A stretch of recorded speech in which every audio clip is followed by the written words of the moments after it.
How do everyone, and welcome back to Royville in 4Color. My name is Stefan, and this is where I go through my polls, tell you what I liked, tell you what I didn't think was all that great, and maybe give you a few recommendations.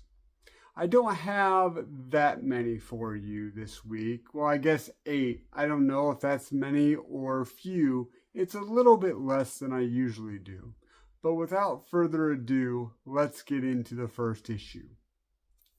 So what I have for you is Wolverine, number 47, Sabretooth War, part 7. It's been going on for 7 issues. The cover's not bad. I do like that. And I like this character here. Haven't read a lot with her, but she did have a mini-series that I enjoyed. This one's written by Victor LaValle and one of my favorites, Benjamin Percy, which, if he's one of my favorites, why'd I have to look at the notes? And the art is by Jeff Shaw. In this issue, Wolverine fights Sabretooth and a head in a jar for literally the whole amount of maybe 4 pages. And then a bunch of other people talk and stuff happens. Yeah, still not digging it. Not really elevating it. It's over, I think, at issue 50. So yeah, there's that to look forward to.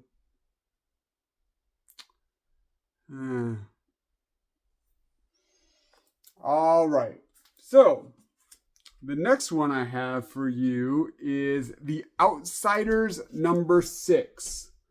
A little bit of a weird cover there. Kind of reminds me a little bit of WandaVision if you saw that on Disney. But this one sees the team... Sorry, I digress.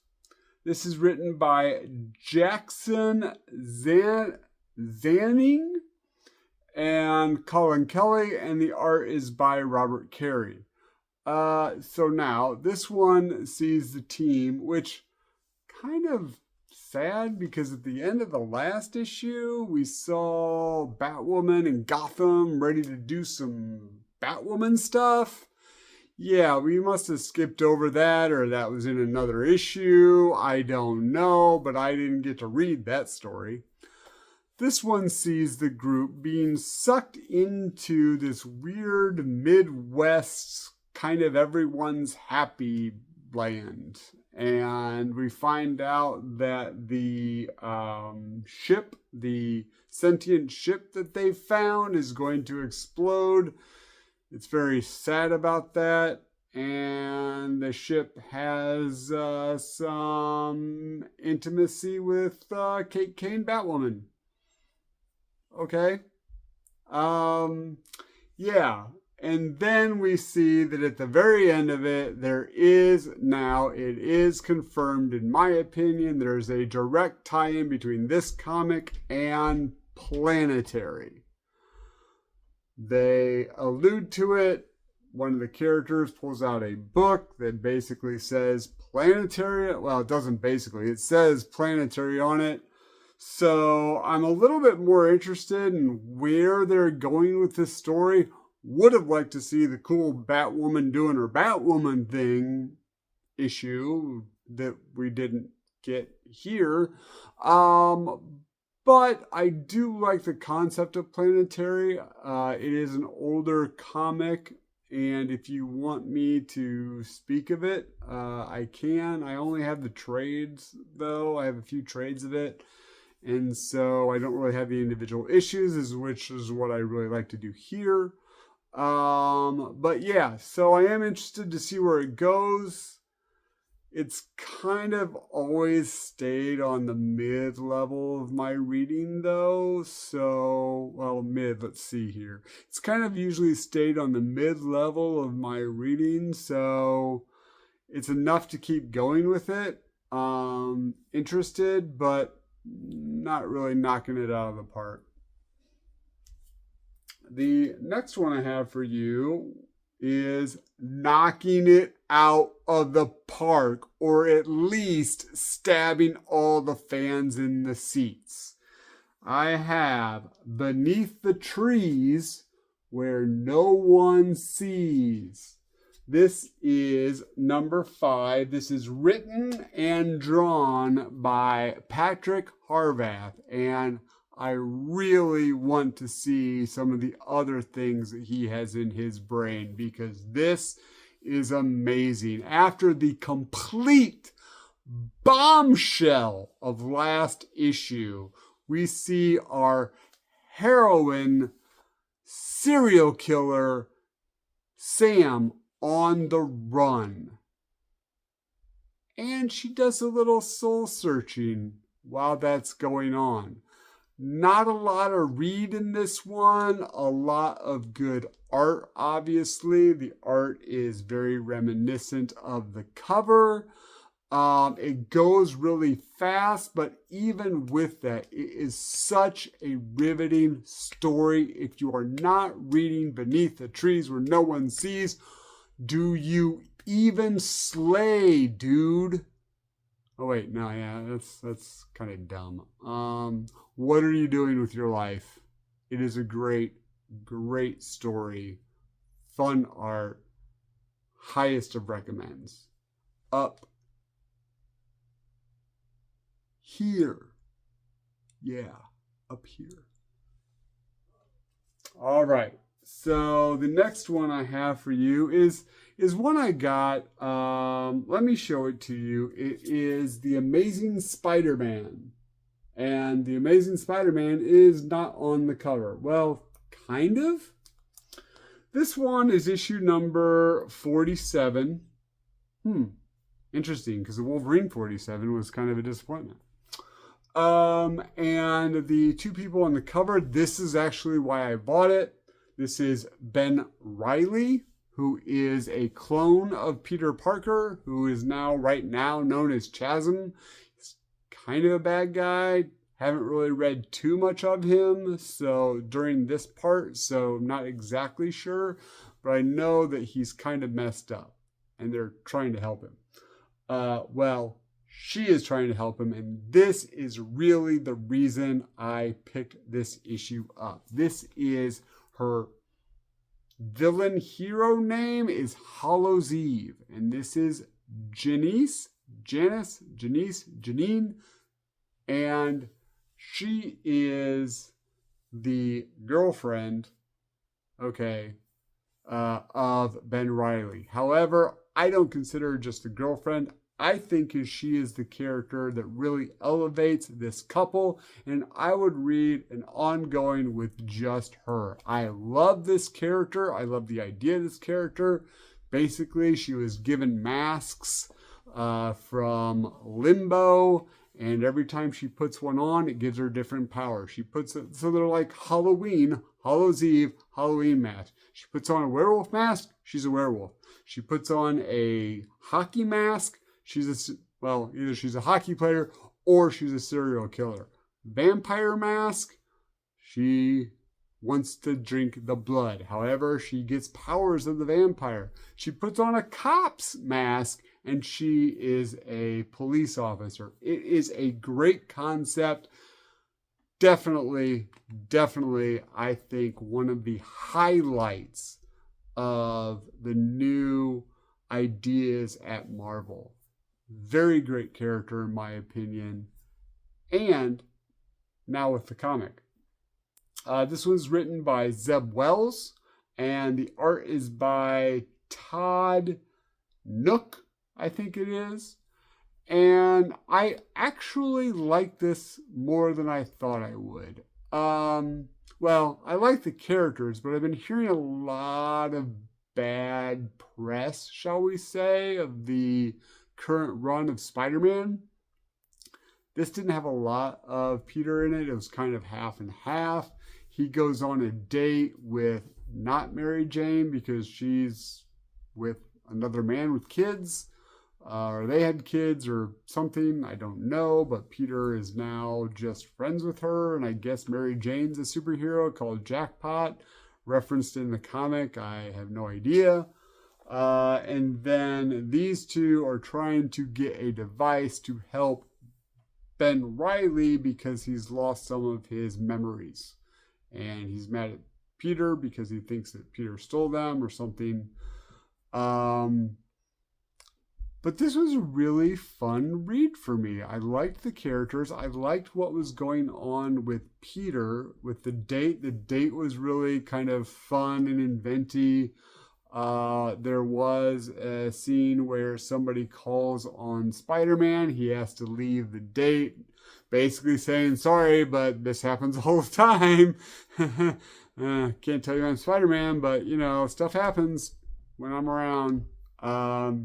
And there's a bit of good Spider-Man action. And at the end of it, they all kind of face off and see each other. And I really enjoyed this comic enough that I think I'm putting it on my polls to see where it goes.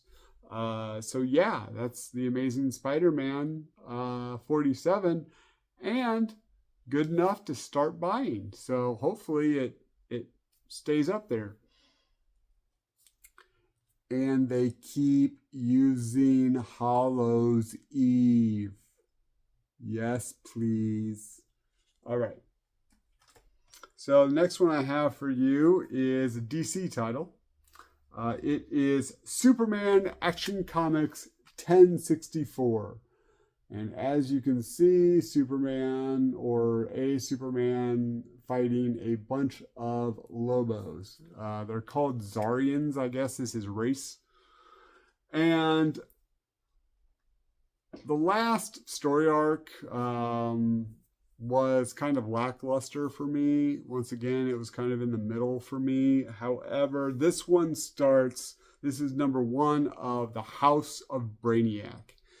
And if you've seen my videos, I'm not a big fan of big crossovers, but thankfully, it's only in this one, Superman and Power Girl, which I get all those stories anyway. So thankfully, I get to read the whole thing. This one actually kind of hits the ground running. Superman Clark is kind of late for yoga with Lois and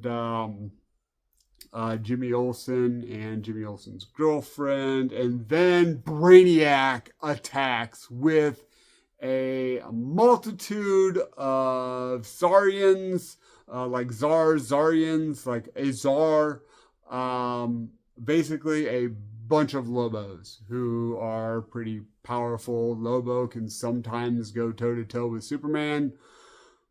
Okay, but it's Superman. How can you... Anyway, so yeah, so then the Superman family has to fight off this incursion against Metropolis from Brainiac and Brainiac robots and the Lobos, we'll say. So there's Superman Clark Kent, there's John Kent, his son, there's maybe Eradicator kind of Superman, there's Connor Kent, there's these two twin super people, younger man or girl and a boy. There is obviously Supergirl and Power Girl and Scary Spice and Posh Spice, and I'm trying to do a Spice Girls reference, but maybe I should have looked up what the Spice Girls names were first, because those are literally the only ones I can remember. So yeah, sadly, they have all of these super people in the book, but no Beppo, the super monkey? Come on, man! Prime candidate for this kind of story. But anyway, there's a lot of great superhero action in this. Lois Lane kind of steps up. It's kind of fun that she's, hey, I'm not going to go run and hide. That's not what I do, Clark. You should know that. So there was kind of a cool moment with this. Lex is still helping out and being the good guy. So waiting for when that is supposed to be, or when that will be revealed that he's actually not the good guy. And he's been doing this whole thing all along. It is revealed to Clark that Lex was scared of Brainiac, or Brainiac was scared of Lex for some reason, some knowledge that they knew. And that Brainiac is actually here to find the secret knowledge to make him all powerful. We don't know what that is yet. But yeah, this was a fun, good Superman story with a lot of just good action, good writing, and good art. So I'm recommending House of Brainiac #1. Hopefully they keep up with the ability on this one, or even take it up a notch. Not ever really been a fan of Lobos, so them fighting a bunch of Lobos was kind of lackluster for me, but still the action was very, very good. So that is Action Comics. Very action this time. All right. So, and what did I neglect? It was written by Joshua Williamson, and the art was by Rafa Sandoval, and definitely a good marriage between those two on this book. All right. So the next one I have is an indie title. If you don't know what that means, basically an indie book is anything that's not the big two, Marvel and DC, which is really weird because I think sometimes a lot of indie books have a larger distribution number than the big two, but they're still called indie. I don't know. All right, so this one is Britannia, the Great Fire of Rome, and this is a thick book. Now, I said earlier that I don't really do graphic novels, but more like trades where they have a bunch of different comics in one. This is actually just one story, and I believe this is it. It's one and done. Now, this character is returning from something else, but this is by Valiant and Alien Books. It's film noir set in Rome during the Great Fire. It's written by Peter Milligan, who has done a few pretty good things, and I wish I could remember some of those things that he did, especially recently. I think I've been reading some Peter Milligan, so if I find any of those, I might do some one-shots with them. And then the art is by Alvaro Papagianni. Hope I'm not butchering that name. But it's a pretty fun read. The main character is Antonius Axia, and he is kind of a pulp noir detective. And he is basically tasked by the Caesar or the Emperor to find out who started the fire. And he's a doubting Thomas. He doesn't think that there's anything supernatural about the world, but he comes to find out that there might be. And this is a Valiant comic. I didn't think it had anything to do with the larger Valiant kind of hero universe, but if you know who the Eternal Warrior is, a long-standing character for Valiant, he makes a pretty big appearance in this book and is talked about through most of it. So the art, I'm sorry, really wasn't catching me on this one. I mean, it was good. It just wasn't anything to write home about. Not that I'm trying to down the artist. It just really wasn't for me. However, it's a pretty fun pulp noir story set in Rome. I mean, you see a lot of the tropes: the damsel in distress, the femme fatale, the boss that is going to kill you if you don't do what he says to do, and some back alley fights and dealings. So yeah, it was a pretty fun pulp noir story. I recommend it. All right, that is that one. Now, the second to last one I have for you is Unnatural Order number 4. And we see Murphy on the cover, ex-Navy SEAL. And I have loved this book. I got the first issue as kind of a free giveaway, and I was totally on board. This is written by Christopher Yost, and the art is by Val Rodriguez, and both of them hit it out of the park with this book. The art is great, and wow, I just had a brain disturbance.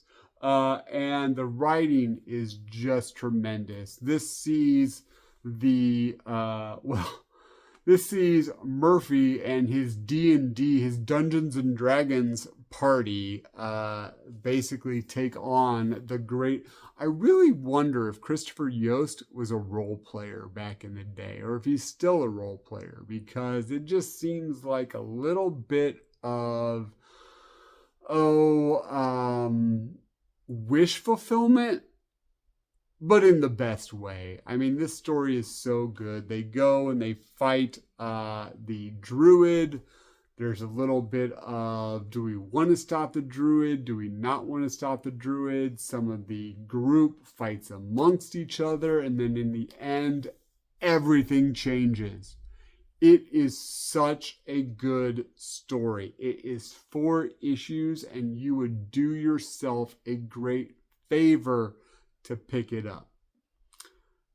Sadly, it is only 4 issues, and it ends on a big cliffhanger. It does say that it will return in basically a second volume. It will continue the story.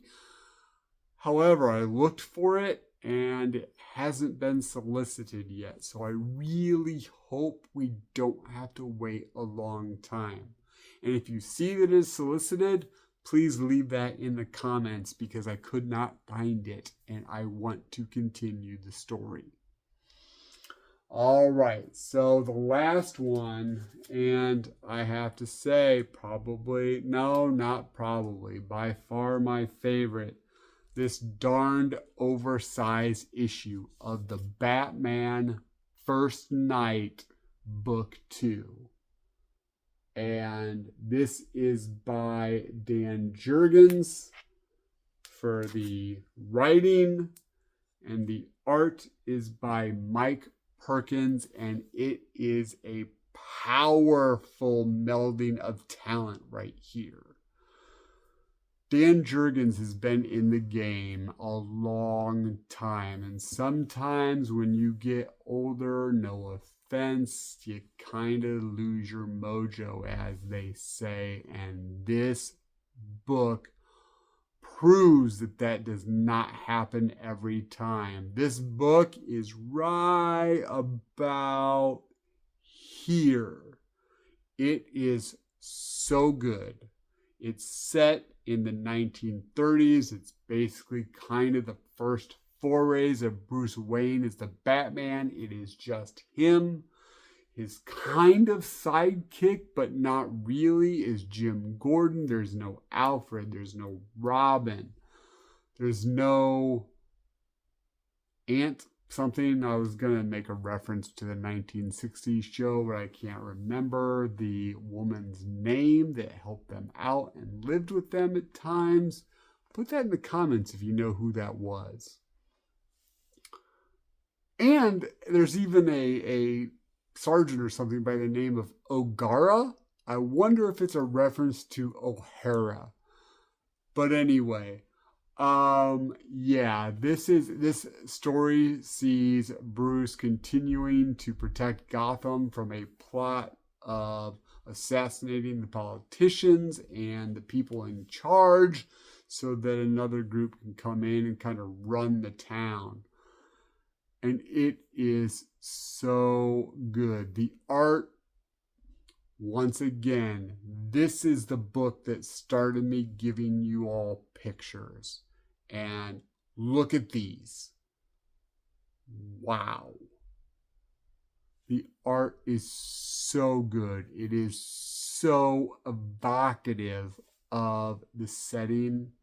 This book is on all cylinders. I don't even really want to talk about what's in it because I really want you to read it.